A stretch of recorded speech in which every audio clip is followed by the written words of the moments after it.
Hi, everybody, and welcome to Why Are You an Entrepreneur? The Trials and Triumphs. I'm Maureen Edwards with 8 Simple Steps, and you know the drill. For those of you who tune in regularly, and for those, maybe you're just watching the replay for the first time, this is where I bring you rock star entrepreneurs who are making it happen in business. And we have a rock star conversation because you and I know that if you are walking the entrepreneurial journey, we are all movers, shakers, and the most courageous people out there. So we're really all rock stars.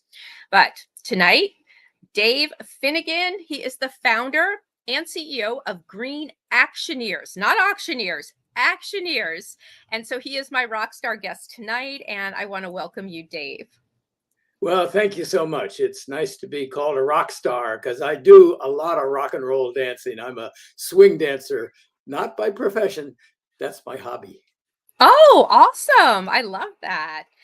So people who come on here, they're at all different stages of their entrepreneurial journey. Some are just doing a side hustle, which I call an exit plan. Others have been in business, for themselves like you for a very long time.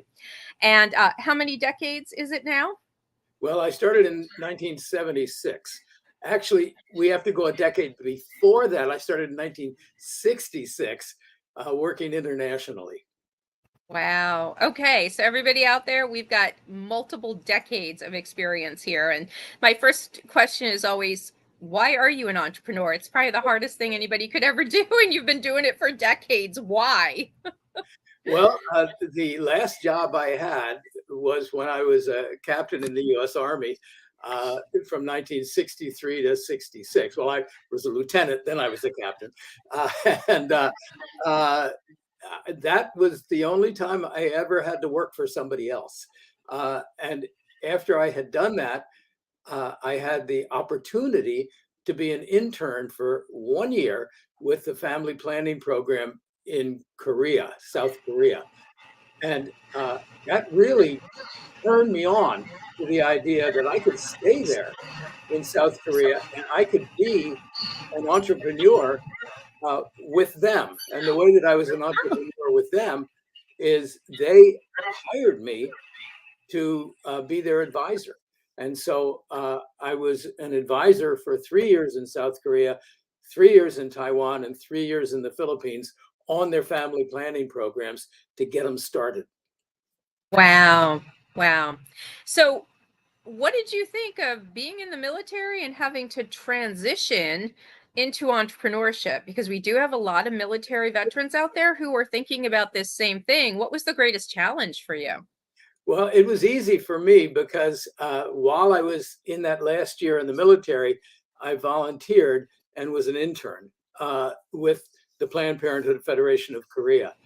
And then, as I was about to get out of service, they went to the people who could fund me and asked Right. me to please provide funding. So for me, it wasn't a difficult transition because the people I was going to be advising arranged for me to be their advisor. So that was Okay. great. That was a nice transition into entrepreneurship. Totally. It seemed to be very smooth for you.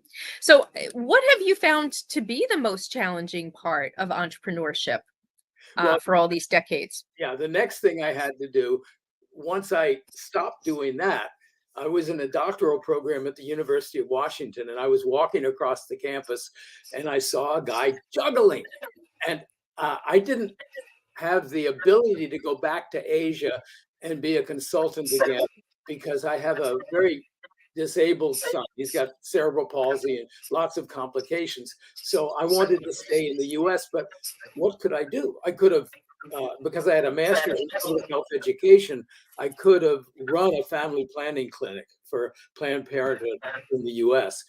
But that didn't appeal to me. I wanted to do something that was more adventurous. So I was walking across the campus at the University of Washington, and I saw a juggler. I went up to him and I said, "You teach me how to do that?" And he said, "Oh no, I'm not allowed to."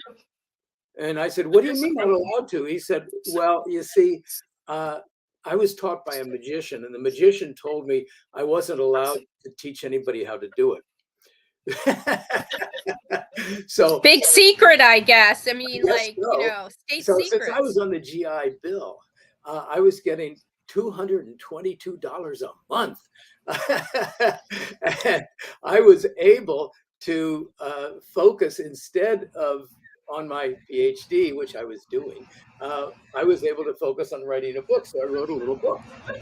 And the little book is called The Joy of Juggling. And I published it self. Yeah. So how did you learn it, though? How did you learn I'm it? sorry. I left out a very If he important would step. not teach you, No, he didn't how teach did you learn? He did? I took 3 balls and I went out to the woods and I taught myself. And what I figured out, which nobody had ever put in writing, is that juggling is not about going around in a circle. Juggling is about infinity signs. So juggling goes up in one direction and down, then up in the other direction and down. I don't know if this is going to play well, but I'll juggle with 3 nylon scarves. Maybe Yep. They're crossing. I see it. They're crossing. They're not going in a circle. They're making X's. Once I figured that out, I went back to him and I said, I've got it figured out. You're making infinity signs over and over again. And he said, don't tell anybody. And I said, no, I'm going to tell everybody. And that's when I wrote the book. I love this because this is true entrepreneurship. You had a creative idea. You were like this visionary. You saw that there was nothing like out there. And you're like, well, fine, I'm going to just go create it myself, which is what entrepreneurs do. And I bet you said you had to self-publish it. Everybody probably looked at you crazy like, we're not taking this book. Right. And that was before self-publishing was like today. It's very common. People are self-publishing everything. But back then that was not common. No, it was rare, but I self-published, and then I went around to magic stores. I got in my car and I drove 1 lap around the United States, going from magic store to magic store and showing them the book and showing them some other things that I got made. And those other things are, let's see, I guess I can tilt the screen up here. All you would use to juggle. So I went back to Asia, where I had contacts, and I went to a plastic factory, and I took, for instance, I took a juggling club that somebody had whittled basically out of balsa wood, and I went to the plastic factory and I said, could you make these out of plastic? And the guy went, oh yeah. I said, how much? He said, oh, 87 cents each. Wow. The club that I took out there cost me $20 for 1 club. So now all of us were making juggling clubs for 87 cents each. And so I was selling sets of 3 juggling clubs for $20 and making a lot of money on that. And I was selling scarves, balls, rings, clubs, devil sticks, Diablos, spinning plates, books, and videos. Oh my gosh. I love this story because literally a simple book turned into like a whole manufacturing company. Yes. And my first company was a manufacturing company, and it is the hardest company anybody could even come up with. You were lucky you had connections to places who could produce it at a cost that allows you to even make any money here. So kudos to you for like evolving and having that evolution. And I love how gutsy you are. You went like door to door trying to sell the book. And I think a lot of people, a lot of people don't do that. A lot of people are fearful of sales. Can you tell me why people are afraid of selling their own value, their own need out there as an entrepreneur? Do you know why?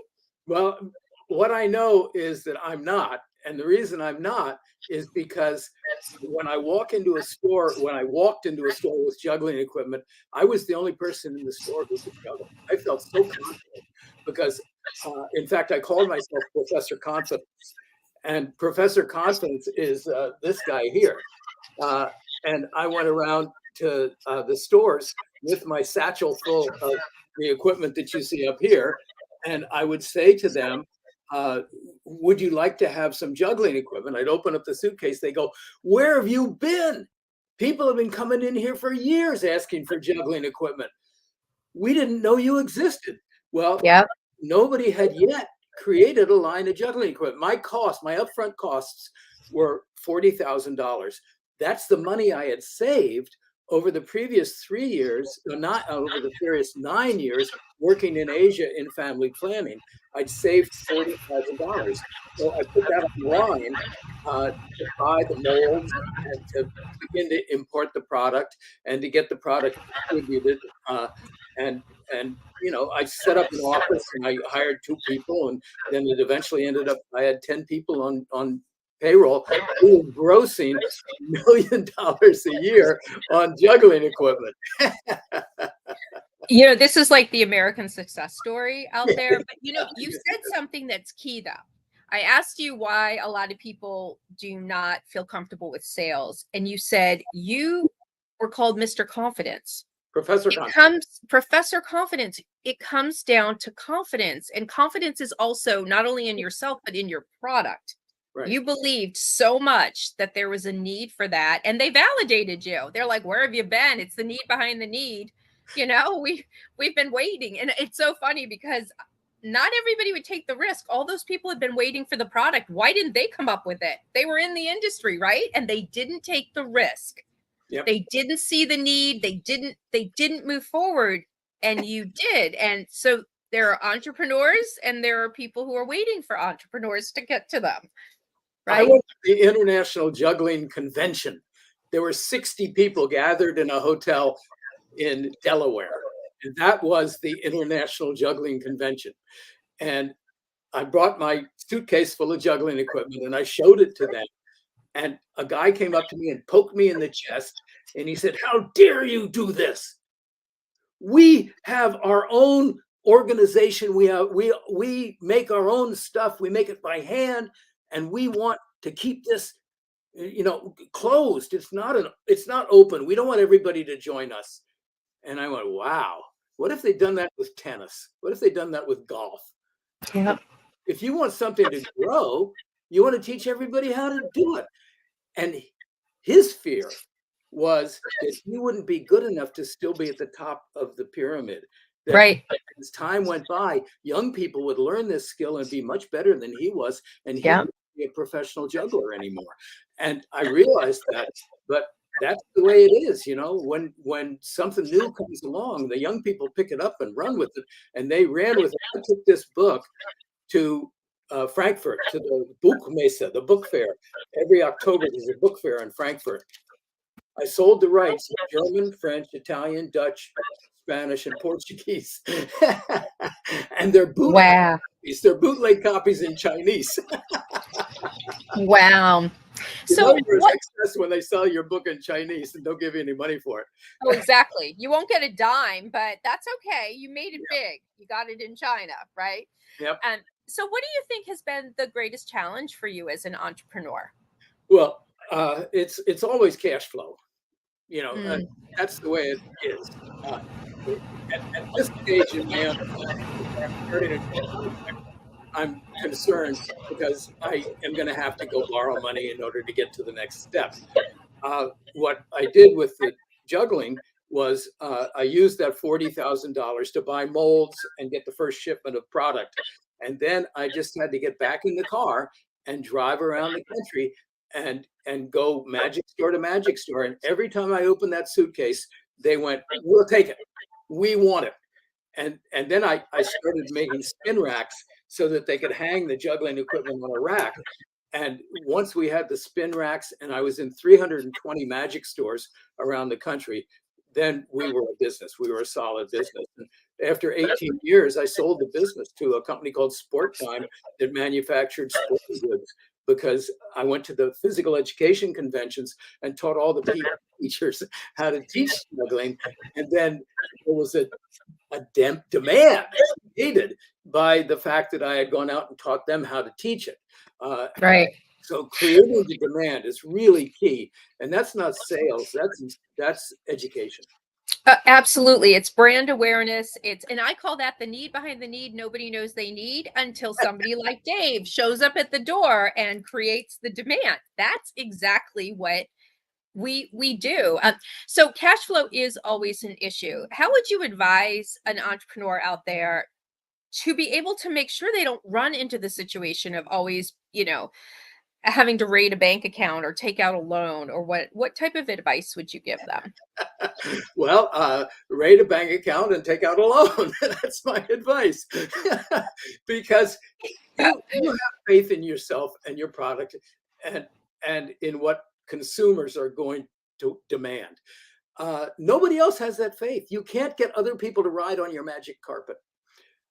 It really is a solo journey, unless you have the money to pay people to be your helpers, because you have the faith, you know what's going to work, and other people go, oh yeah, sure, right. Well, get back to me when you're a millionaire.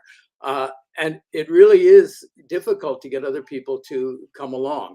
So you have to, as you said, take out a loan, and you have to, take some risk. But Yes. it's about risk and reward. My current project, okay, so after 20 years, I sold that company, but I stayed on the road and kept teaching juggling for another 10 years because I was making so much money as a professional juggling teacher. I was get $1,500 per day. This is in the 80s and 90s. $1,500 per day to go to a school and teach the kids how to juggle. And the reason is because of the way we set up the flow of the day. We start with a teachers meeting in the morning. I get all the teachers on board with the juggling scarves, because even Miss Grundy could juggle the scarves. And then I took the kids a grade level at a time, and I had some kids at third grade level.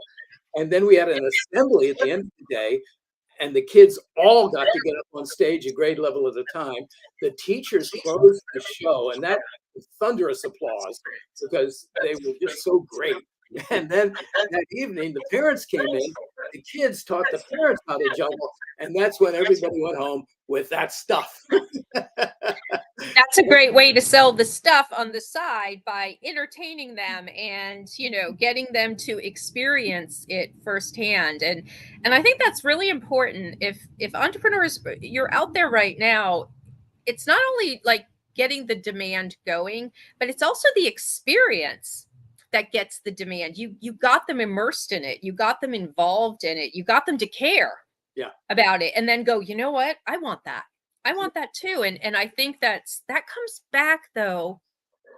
The word sales, nobody wants to hear the word sales, but at the same time, I don't look at it as, let's not talk about creepy marketing or being salesy. What you're doing is you're providing knowledge about something they never even knew about, that's opening their eyes, that could really provide value and joy and entertainment, and you're actually doing them a service.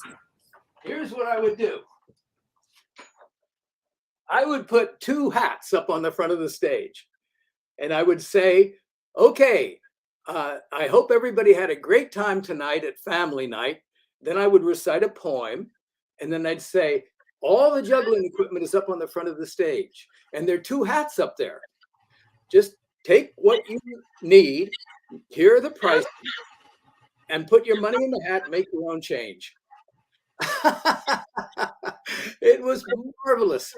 It was a strange night when we didn't have $2,000 in the hats. Wow.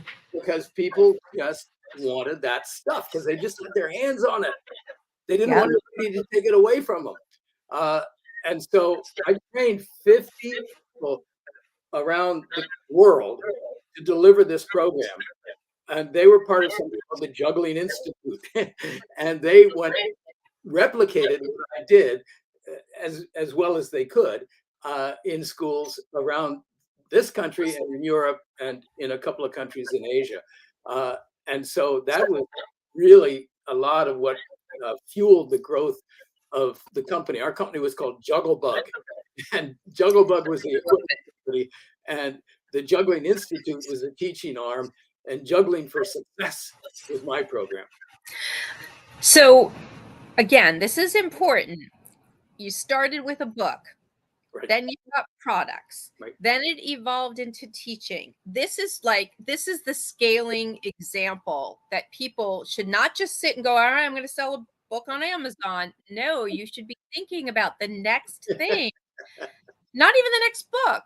I mean, that's a good thing, but what could be the different channels of distribution of these ideas? And so this is like the best example that I have heard about coming out with different lines to expand your company and make it worth more and drive more revenue for you.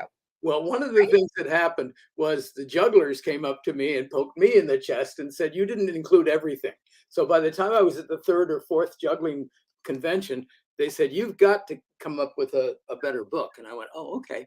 And I took 5 years to write it, but I wrote The Complete Juggler. And this is 575 pages.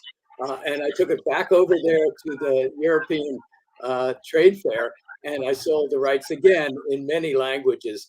So we sold over 1 million copies of this book before the internet existed. I think that's very important. And about a half Yes. copies of this one. And they're available. You can get The Complete Juggler by Dave Finnigan, probably on eBay. It'll be a used copy with lots of love. Wow, that's amazing. Bestseller before we could even, it was Barnes and Noble and that was it in book signing. And imagine if you did have the internet then. Like Oh, it would just be unbelievable. So, all right, so I want to get to Green Actioneers because right. I have a couple questions. One, how did this idea even happen? You're going from juggling and entertaining people and putting money in a hat to like almost like a mission, a cause. So how did this happen? Okay, good question. uh, I had this program going strong. Everybody loved it. And as I said, it was a teacher's meeting, it was classes for the kids, family night in the evening. So I have a pattern, and the pattern worked. So I heard that Al Gore was doing training on his movie, An Inconvenient Truth, and it had just come out. So I raised my hand and said, could I get in on the training? So I was in one of the early training courses for his program, which was then called the Climate Project. And I went to Nashville and sat at his feet for 3 days, along with 200 other people. And I came up with this program, Climate Change is Elementary. And it's going to sound really familiar. It started with the teachers meeting in the morning, and then we took the kids a grade level at a time. And then at the end of the day, we had an assembly. And that evening, we had family night. Wow, I've discovered a pattern that It's works. a roadmap. That's what it is. It was Yep. like almost like a proprietary roadmap that worked. So why reinvent the wheel, right? Yeah. So I went to schools in Massachusetts, Connecticut, New York, New Jersey, Maryland, and Colorado. And they loved the program, but I live in Florida. So I came home to Florida and I started going around to schools and went to the PTA convention. And I said, I'd like to deliver this program in Florida. And they went, you can't do that. We don't talk about climate change in the schools. It's forbidden. Our governor won't let us talk about it. I went, okay, so I guess I have to redesign the program. So that's when I came up with a new idea. And the idea was to skip all the stuff about climate change and global warming and sea level rise, and instead talk about going green.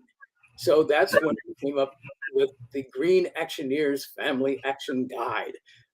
And what I did was I took the checklist that I had been handing to families at family night in the Climate Changes Elementary program that had 100 things that you could do to go green on it. And I turned each one of them into a 2-page spread.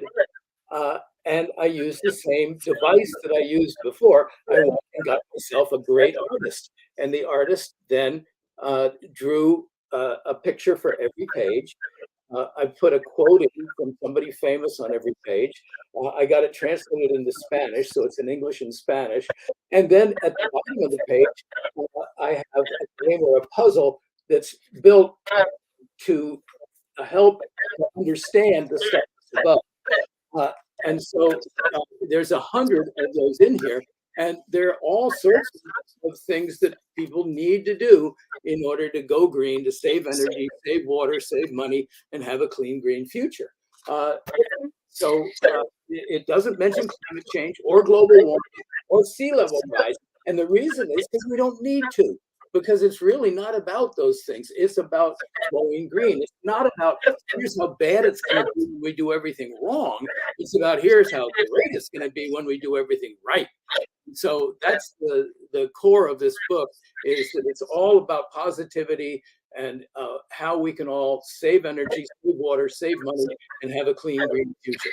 It's all about how you evolved too. You had to pivot, and you had to see another need, another thing was thrown at you. There was a gap here, and all right, how do I fill in the gap? And then you pivoted and you went to a different message. Your messaging is different. The end result you're hoping will be the same. It's just the message had to be refigured. Reconfigured. I've only done 2 schools so far with the new program. One is a private school in Jupiter, not the planet. There's I know Jupiter. Yeah. And that's a private school. And the other is a public K-8 school in Orlando. Neither of them let me video, which was kind of heartbreaking because I really wanted to get video of the day. But this is going to sound really familiar. It starts with a teachers' meeting. Then whoever is Professor Green, it's not Professor Constance anymore. Now it's Professor Green. Whoever is Professor Green goes classroom to classroom with the Green Actioneers Family Action Guide, lets the kids go through it and fall in love with it, which they do. And then Professor Green holds family night that evening, or one evening after he's been to every classroom. It may take 3 or 4 days to get to every classroom. Holds family night, and everybody comes expecting to get the book. And then we give the book free in a digital form, or they can buy it. But you know, it's got coloring book feature and it's got games and puzzles. People are going to want to buy it. So I give away millions of books as long as I can sell thousands. Awesome. All right, so we have a few minutes left, and I'm hoping you'll give other entrepreneurs who are sitting here, and I'm in awe of just the process of adaptability and pivoting, and there's just been so many great nuggets.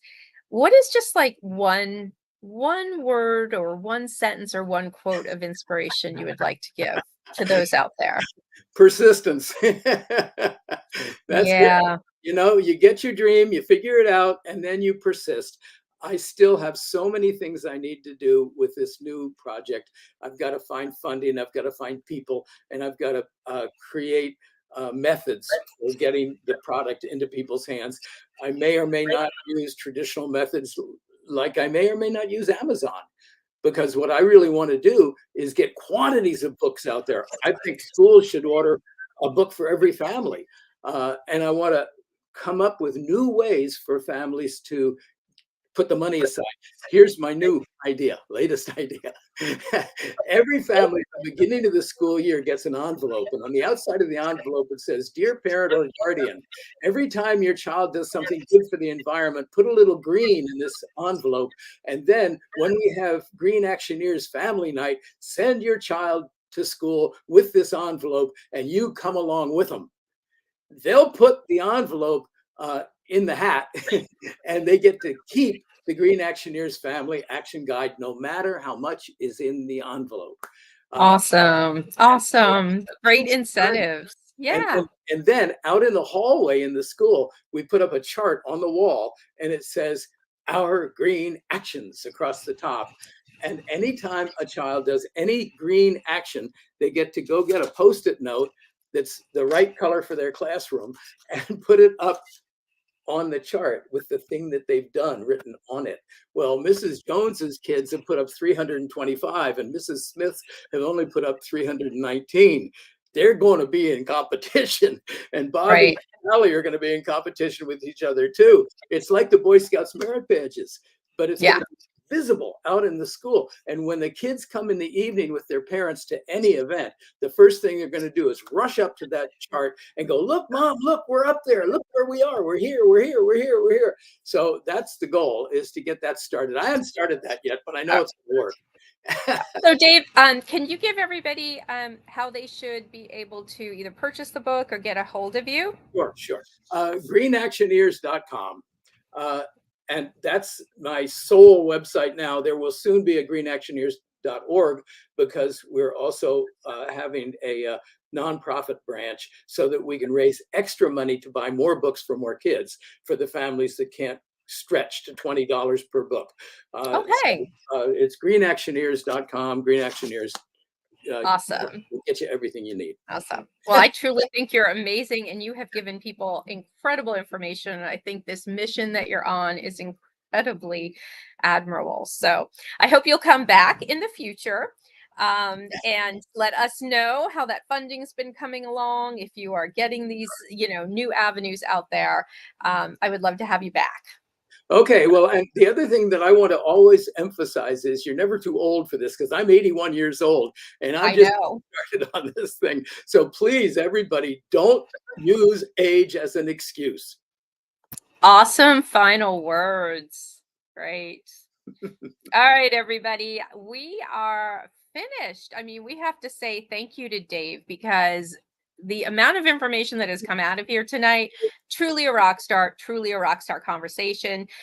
For those of you out there who are finding yourself not converting customers, and it's very hard, and you want to make it simple, just reach out to me at 8simplesteps.net and let's have a conversation.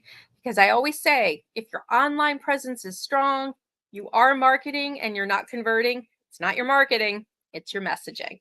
So I will see everybody next week with another rock star and another rock star conversation. So we are out. Thank you, everybody, for tuning in.